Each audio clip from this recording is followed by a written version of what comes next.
السلام علیکم ورحمۃ اللہ وبرکاتہ۔ الحمدللہ، اللہ کا شکر ہے کہ ابھی ہم لوگوں نے نماز فجر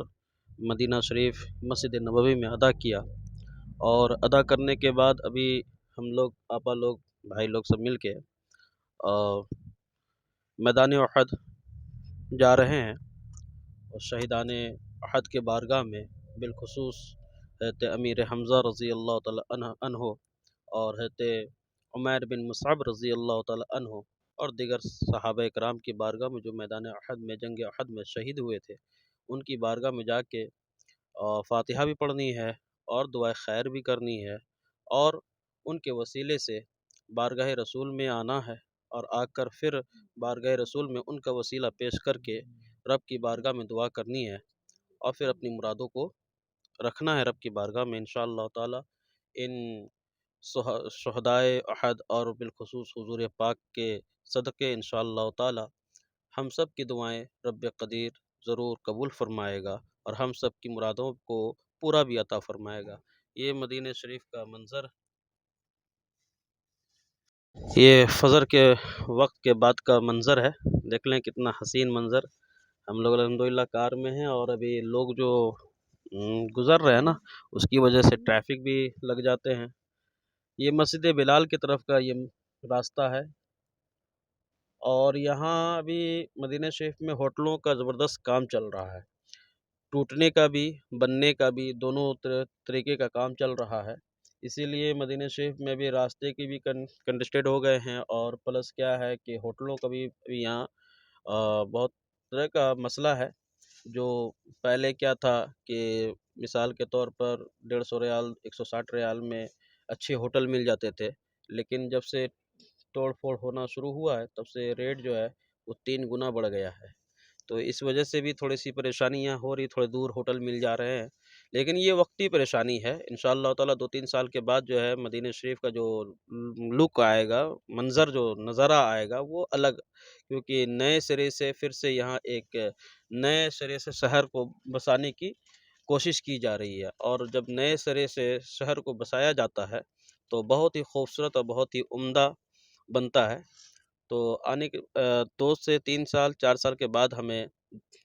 فائنلی نظر آئیں گے کہ مدینہ شریف کے نئے لک کیا نظر آتے ہیں۔ تو انشاءاللہ تعالی ہر 10 دن 15 دن مہینے دن کے بعد تو آنا ہی ہوتا ہی ہے الحمدللہ، وہ بھی منظر ہم سب دیکھ لیں گے اللہ نے اگر حیات بخشا، اور امید ہے کہ اللہ وہ بھی نظارہ ہم سب کو دکھائے گا انشاءاللہ تعالی۔ مدینہ شریف کی خوبصورتی، یہاں کے آب و ہوا میں بھی الحمدللہ حضور پاک کی خوشبوؤں کی معطر نظر آتی ہیں۔ اگر آپ کے پاس عشق ہو، محبت ہو، تو پھر اگر آپ آنکھوں کو بند کریں اور یاد مصطفیٰ صلی اللہ تعالیٰ علیہ وسلم میں کھو جائیں، اور سونگھنے کا آپ اگر مادہ رکھتے ہیں عشق رسول میں، تو یہاں کے ہواؤں میں آپ کو حضور پاک کی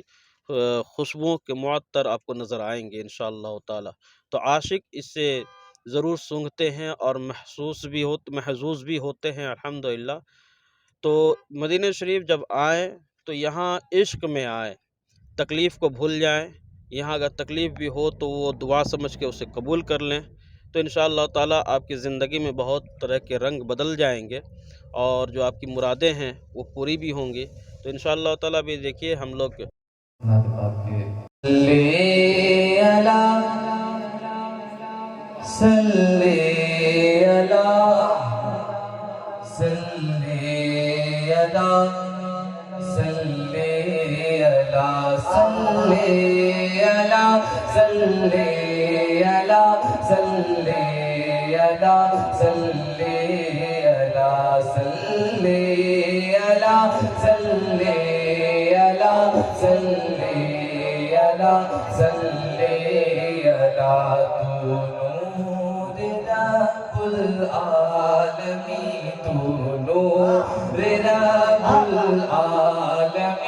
آفاق میں شہدا تیرا نور رب العالمین، آفاق میں شہدا تیرا نور رب العالمین، آفاق میں شہدا العالمین آفاق میں شہرا تیرا تو نور رب العالمین تو نور رب العالمین آفاق میں شہرا تیرا آئینہ ہے کہ چاند ہے آئینہ ہے کہ چاند ہے مصحف ہے کہ چہرہ تیرا صلی علی صلی علی صلی علی صلی علی صلی علی صلی علی صلی علی اور بہت ہی پیارا شعر یاسین ہے دنداں تیرے یاسین ہے دنداں تیرے تاہا قدِ زیبا تیرا یاسین ہے دنداں تیرے تاہا قدِ زیبا تیرا یاسین ہے دنداں تیرے یاسین ہے دنداں تیرے تاہا قدِ زیبا تیرا تاہا قدِ زیبا تیرا وشمس چہرے کی چمک وشمس چہرے کی چمک والنجم نقش پا تیرا صلی علی صلی علی صلی علی صلی علی صلی علی صلی علی صلی علی صلی علی لال یمن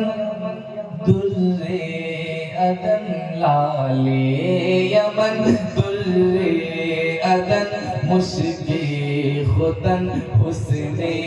چمن لال یمن در عدن مشکی ختن حسن چمن لال یمن در عدن مشکی ختن حسن چمن لال یمن در عدن لال یمن در عدن مشکی ختن حسن چمن اترن ہے تیرے حسن کی اترن ہے تیرے حسن کی وارن ہے یا صدقہ تیرا صلی علی صلی علی صلی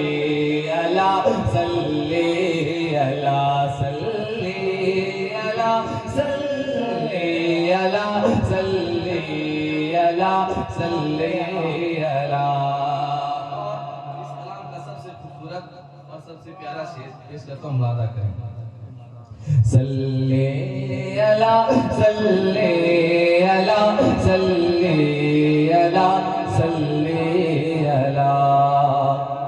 حور و ملائک دیکھ کر حور و ملائک دیکھ کر حیرت زدہ سی رہ گئے حور و ملائک دیکھ کر حیرت زدہ سی رہ گئے حور و ملائک دیکھ کر حور و ملائک دیکھ کر حیرت زدہ سی رہ گئے حیرت زدہ سی رہ گئے کہنے لگے یہ کون ہے کہنے لگے یہ کون ہے رب نے کہا آقا تیرا صلی علی صلی علی صلی علی صلی علی صلی علی پوچھیں وہ تو کون ہے خم کر کے سر کہنا ضیا پوچھیں جو وہ تو کون ہے پوچھیں جو وہ تو کون ہے خم کر کے سر کہنا ضیا پوچھیں جو وہ تو کون ہے خم کر کے سر کہنا ضیا پوچھے جو تو کون ہے پوچھے جو تو کون ہے خم کر کے سر کہنا ضیا خم کر علیکم ورحمۃ اللہ وبرکاتہ۔ ابھی ہم لوگ الحمدللہ میدان احد میں آ چکے ہیں، اور یہ میدان احد ہے۔ یہ جو پہاڑ دیکھ رہے ہیں، یہ پہاڑ ادھر دیکھیں، یہ پورا پہاڑ ہے نا۔ اسی پہاڑ کے بارے میں ہم نے آپ کو ذکر کیا تھا کہ نام محمد بنا ہوا ہے اس پہاڑ کا نقشہ۔ اور یہ جو دیکھ رہے ہیں یہ اصل میدان احد ہے، یعنی کہ وہ دن جس دن جنگ ہوئے تھے تو اسی میدان میں جنگ ہوئے تھے، ہے نا، اسی پہاڑ کے نیچے۔ تو یہاں کے تاریخ کے جیسا کہ گزرا ہے، جو پتہ چلا ہے ہمیں، اس پہاڑ کے پیچھے ہی وہ دشمنان اسلام کفار مشرکین چھپے ہوئے تھے، جو بعد میں حملہ آور ہوئے۔ تو حضور پاک یہاں تشریف رکھے تو اس میں 3 واقعہ ہوا۔ ایک حضرت ام عمارہ رضی اللہ تعالی عنہ، یہ عورت ہے جس نے بہت بڑی قربانی دی تھی، اور ایک حضرت عمیر بن مصعب، یہ صحابی رسول ہیں مکہ شریف کے، ہجرت کر کے مدینہ شریف آئے تھے، اور ایک ہے حضرت امیر حمزہ رضی اللہ تعالی عنہ، جو صحابی رسول ہیں اور چچا جان بھی ہیں۔ تو اب آئیے حضرت ام عمارہ رضی اللہ تعالی عنہ، یہ وہ صحابی ہے جو مدینہ شریف میں رہا کرتی تھی۔ میدان احد میں جنگ احد کے دن یہ اپنے کندھے پر مسکیزہ، پانی کا مسکیزہ لے کے دوڑ کے کبھی اس صحابہ کو پانی پلاتی، کبھی اس صحابہ کو پانی پلاتی۔ مقصد کیا تھا کہ صحابہ پانی کی وجہ سے نڈھال نہ ہو جائے، اور جب پانی کی پیاس کی شدت کی وجہ سے نڈھال ہو جائیں گے تو جنگ کیسے کریں گے، ہے نا، تلوار کیسے چلائیں گے۔ تو اس وقت حضرت ام عمارہ رضی اللہ تعالیٰ عنہ دوڑ کے پانی پلاتی تھی، اور پانی پلانے کے بعد کیا ہوتا تھا کہ صحابہ پانی پی کر پھر جنگ پہ چلے جاتے تھے اور جنگ کرتے تھے، تلواریں چلاتے تھے۔ لیکن حضرت ام عمارہ نے کیا دیکھا کہ وہ پانی پلا رہی تھی، اور اچانک دیکھا کہ چند مشرکان اسلام، یعنی اسلام کے دشمن چند، وہ حضور پاک کو شہید کرنے کے لیے لپک پڑے ہیں، ہے نا۔ حضرت ام عمارہ نے جیسے دیکھا، اپنے پیٹھ سے، اپنے کندھے سے مسکیزہ کو پھینک دیا پانی کا، اور دوڑ پڑی، اور دوڑتے حضور کے چہرے مبارکہ کے سامنے کھڑی ہو گئی۔ مثال کے طور پر یہ حضور پاک تشریف رکھے ہیں، یہ حضرت ام عمارہ رضی اللہ تعالی عنہ یہ کھڑی ہو گئی اور مسکرانے لگی، حضور بھی مسکرا اٹھے، ہے نا۔ کفار نے کیا کیا؟ تلواروں کا وار کیا۔ حضرت ام عمارہ نے اپنی پیٹھ پر 18 تلوار کا مار سہا ہے، ایک نہیں 18 زخم لگے تھے ان کے پیٹھ پہ، حضرت ام عمارہ کا پیٹھ مبارکہ پہ۔ تو حضور جب وہ تلوار کا مار سہ رہی تھی تو حضور نے پوچھا، مارا کیا چاہتی ہو؟ کیا پوچھا؟ کیا چاہتی ہو؟ تو ام عمارہ بول پڑی، یا رسول اللہ، دنیا کا کوئی متاع نہیں ہے، یعنی کہ دنیا کی کوئی لالچ نہیں ہے، بس آپ اتنا کہہ دیں کہ قیامت میں، آپ اتنا کہہ دیں کہ جنت میں بھی آپ مجھے اپنی خادمہ کے طور پر قبول کر لیا،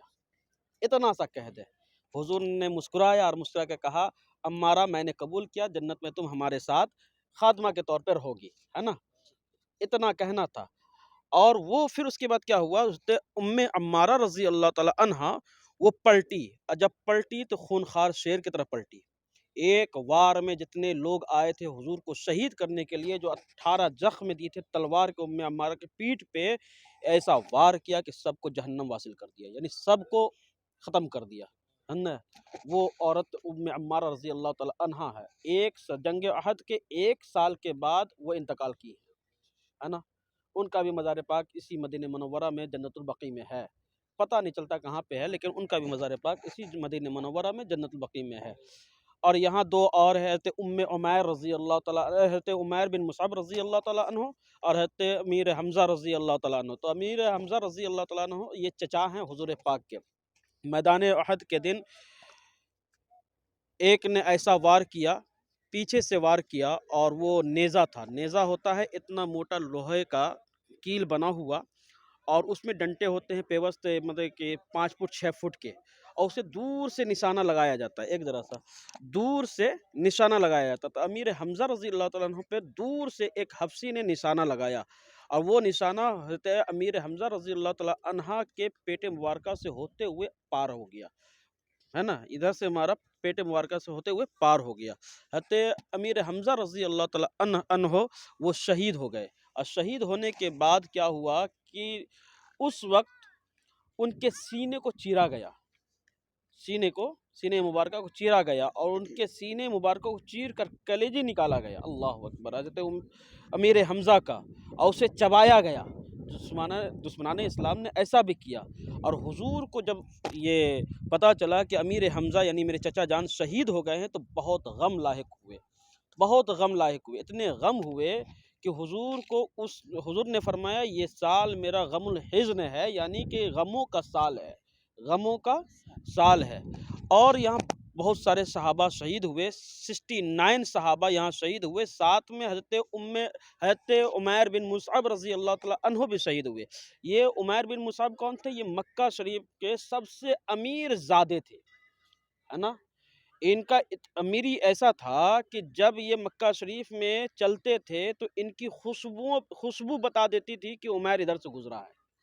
یا ایسا عطر یوز کیا کرتے تھے، ایسی خوشبو کو وہ یوز کیا کرتے تھے کہ لوگ جان جاتے تھے کہ ادھر سے اس گلی سے جو خوشبو آ رہی ہے، حالانکہ عمیر نہیں ہے، لیکن گلی سے جو خوشبو آ رہی ہے یہ عمیر گزرے ہیں اس کی خوشبو ہے، سمجھے۔ اور ان کی عیش و عشرت کا معاملہ یہ تھا کہ جس لباس کو ایک مرتبہ پہن لیتے زندگی میں کبھی اس لباس کو نہیں پہنتے، ہے نا۔ اتنے امیر زادے تھے حضرت عمیر بن مصعب رضی اللہ تعالیٰ عنہ، مصعب کے بیٹے عمیر، ہے نا۔ تو اب کیا ہوا، عمیر جب اس وقت وہ اسلام قبول نہ کیے تھے، لیکن جیسے اسلام قبول کیا اور ان کے والدین کو پتہ چل گیا، ان کے ماں باپ کو، رشتہ دار کو پتہ چل گیا، تو پھر کیا ہوا کہ وہی ماں باپ جو لاڈو پیار سے عمیر کو پال رہے تھے، اسی پر ظلم و ستم کا بے انتہا تشدد کر دیا، اتنا ظلم و ستم کیا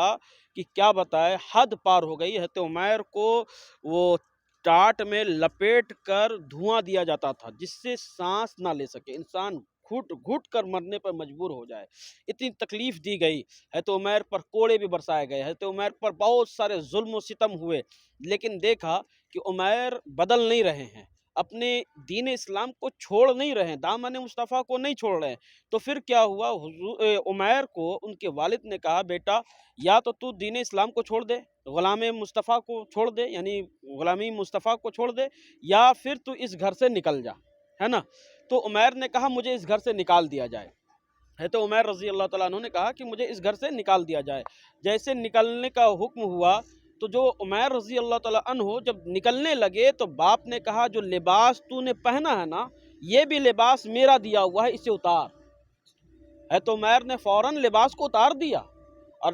لباس کو اتار کے ٹانٹ کو اپنے جسم پہ لپیٹ لیا۔ اب ذرا غور کریں، وہ انسان جو زندگی میں کبھی جو لباس ایک بار پہن لیا وہ دوبارہ کبھی نہ پہنا، مکے کے سب سے زیادہ رئیس زادہ انسان جس کی زندگی عیش و عشرت میں گزر رہی تھی، وہ انسان جب اس حال میں آ گیا ہو تو اس کے اندر عشق مصطفیٰ کیسا ہوگا، دین اسلام کی محبت کیسی ہوگی۔ وہ عمیر جب مکے شریف سے ہجرت کر کے مدینہ شریف آنے لگے، اس رات جس رات ان کو گھر سے نکالا گیا، کپڑے لے لیے گئے، سب کچھ لے لیا گیا، عمیر ٹانٹ یعنی ٹانٹ بانس کا جو بنتے ہیں اس کا لپیٹ کر مدینہ پاک کو روانہ ہوئے، تو حضور وہاں انتظار فرما رہے تھے۔ کائنات کا دلہا رحمت للعالمین وہاں مدینہ پاک مسجد نبوی میں انتظار فرما رہے تھے، اور اپنے صحابہ سے، اپنے غلاموں سے کہا تھا کہ اے میرے صحابہ، اے میرے غلاموں، سنو آج رات عمیر آنے والا ہے، آج رات عمیر آنے والا ہے، میرا عمیر، میرا غلام آنے والا ہے، میں ابھی اپنے حجرے مبارکہ میں جا رہا ہوں، لیکن جیسے آ جائے تو یہ میری طرف سے بستر، یہ کھانا انہیں دے دینا۔ تو پتہ چلا کہ حضور اپنے غلام سے بے پناہ محبت کرتے ہیں، اور انہیں پتہ بھی ہوتا ہے کہ ہمارے در پہ کون غلام آ رہا ہے، کون غلام نہیں آ رہا ہے نا۔ تو اللہ کا شکر ہے کہ ہمیں اللہ نے وہ نبی عطا فرمایا ہے جو کائنات کا سب سے بڑا یعنی امام الانبیاء ہیں، کائنات کے امام الانبیاء ہیں، اور تمام نبیوں کے نبی ہیں، رحمت للعالمین ہیں، اور ایسے رحمت والے نبی ہیں کہ ہم انسانوں پہ کرم تو کرتے ہی ہیں، لیکن کائنات کا کوئی بھی ذرہ ان کی رحمتوں سے خالی نہیں ہے۔ پرندے بھی ان کی مدد کو پکارتے ہیں نا، ان کو مدد کو، تو اللہ کے رسول ان کی مدد کو حاضر ہو جاتے ہیں، ان کی مدد کرتے ہیں، غیبی مدد کرتے ہیں۔ تو ہم ان کے بارگاہ میں جائیں گے اور وہاں پھر کہیں گے حضور ایسا میں نے علماء سے سنا کہ دو بارگاہ سے جب ہو کے آتا ہے، امیر حمزہ کی بارگاہ سے اور فاطمہ الزہرا کی بارگاہ سے ہوتے ہوئے جو انسان آتا ہے، جو غلام آتا ہے، تو ان کی دعائیں کبھی رد نہیں ہوتی۔ حضور ہم لوگ وہیں سے آ رہے ہیں، ان دو بارگاہ سے ہوتے ہوئے،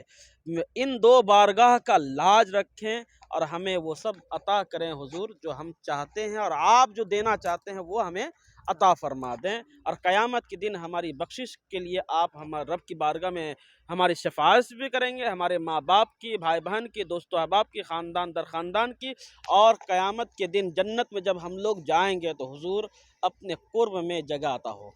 اپنے قرب میں رکھیں۔ جنت کی سب سے بڑی دولت یہ ہے کہ حضور پاک کے قرب حاصل ہو جائے، یعنی ان کی قربت میں اگر ہمیں جگہ مل جائے نا تو یہ سب سے بڑی دولت ہے جنت کی۔ تو اللہ کا شکر ہے۔ اب آئیے ہم لوگ فاتحہ پڑھتے ہیں، اختتام۔ السلام علیکم ورحمۃ اللہ وبرکاتہ۔